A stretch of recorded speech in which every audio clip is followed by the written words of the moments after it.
What's up YouTube, it's TylerTech again, and today I'm going to be unboxing my 230Si Quadcopter by Heli-Max. Now I've already opened this and I've used it for a few months now. I purchased for 180 bucks at Boxcar Hobbies. Overall, very great flyer. I'm just going to try and get into the details here. So inside the box you have a bunch of extra blades and screws and whatnot, and then you also come with a 2 gig SD card, which I've taken out of here, but that is right here, and it comes with its little adapter. Now it's not a full size, I just happen to have an adapter in the box, but it's just this little guy right here. It's very nice for the camera that comes on here. And so then it also comes with a little screwdriver to help you take apart this thing, shall you crash it or need to replace blades. I also happened to buy an extra spare battery for about 13 bucks at the store, so that was pretty nice. So you can charge each one of them up so you can get maximum flight time. Here is the remote, a little bulky, but it takes plenty of batteries, which came with it for AA's.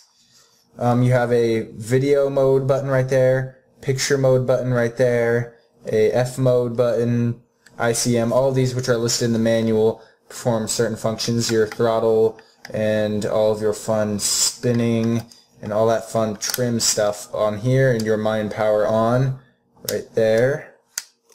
And then you have your charger, which is several feet long, plus one of the batteries right here. That's about how big they are. They're 1200 milliamp hours, so they actually last very long on this plane. Then you have your actual brick that attaches to that, which has the options to charge at multiple amps, which is really nice. I mean, you can charge at 1 all the way up to 1.8 amps, and I've always charged at 1.8 amps. Sometimes I'll trickle them at 1, but they charge really fast at 1.8, so that's really nice. And then you have another battery, just in case you want to see the connector on there. That's that, but very nice batteries. Then finally, of course, at the very bottom of the box, you have the quadcopter itself.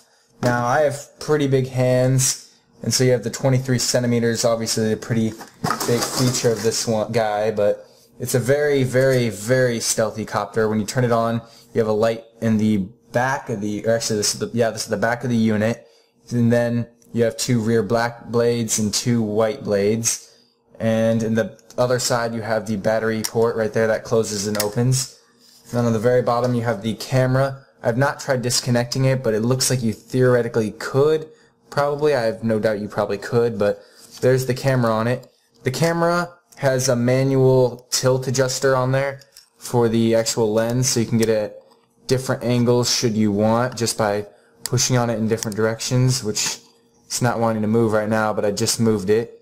So that's pretty nice if you want to get a front-facing shot or a near-down-facing shot. Again, overall, it's a really nice flyer. It can go through a little bit of wind, but really not much. The thing will start to shake, and your odds of crashing increase pretty greatly as a small little breeze can come in.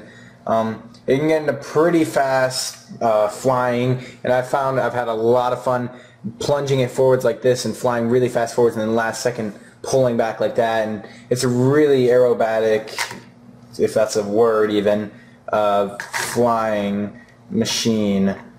I just would be careful with it. It's, again, not really the strongest. I didn't break anything, but I did leave a huge dent in this body that I had to take all 16 screws or so off the bottom. It's a lot, probably more than that. Yeah, right on the bottom alone, just take these 4 legs off is 16 screws, or sorry, 8 screws, and then you have to take apart every single wing to even get the main chassis off. So it's a really big hassle to take this thing apart if you need to do it, so just know that. The Hobby Lobby guy also advised me of that, because yes, it is a big hassle to take this thing apart to repair it. But my only other complaint I really have with it is that it has the return to flight mode, which I guess on the box they call the return to pilot mode, which is upside down there. But that worked for me for about a week, but unfortunately The main controller board on board, which I've read in the manual, is the cause of this. It gets decalibrated, and so instead when you hit the return to flight mode button on the controller, it instead sends the plane whizzing the opposite direction away from you, which really does not help. I've almost lost it in the air when I was probably 200 feet up. I have video of that earlier.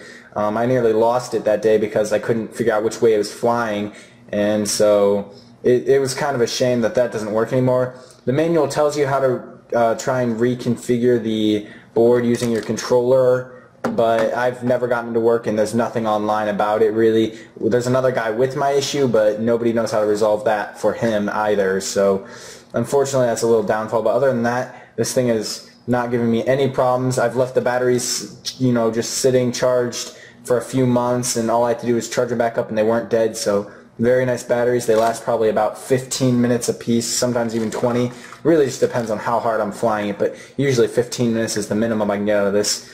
Also flying it, it seems that these things last all the way till the thing is nearly dead, and from that point it kind of hovers and changes its voltage accordingly. It'll just suddenly drop out of the sky randomly and all of a sudden pick up back to 100% power, and so whenever you're getting low on a charge, you'll know it. It's not that it just starts getting slower and slower. It just starts dropping out of the sky suddenly, so that's kind of a bummer too. But other than that, the thing is a really, really fast flyer, and you can get a lot of cool moves out of it, especially if you enable the expert mode, which I'm honestly not going to do. I've tried it before. Usually ends up being crashing it because it disables the auto hover when you drop the throttle. Instead, if you're flying like this, it'll just keep going like that instead of hovering and stabling off. So that's pretty much been my review and unboxing of this bad boy, the 230Si by Heli-Max.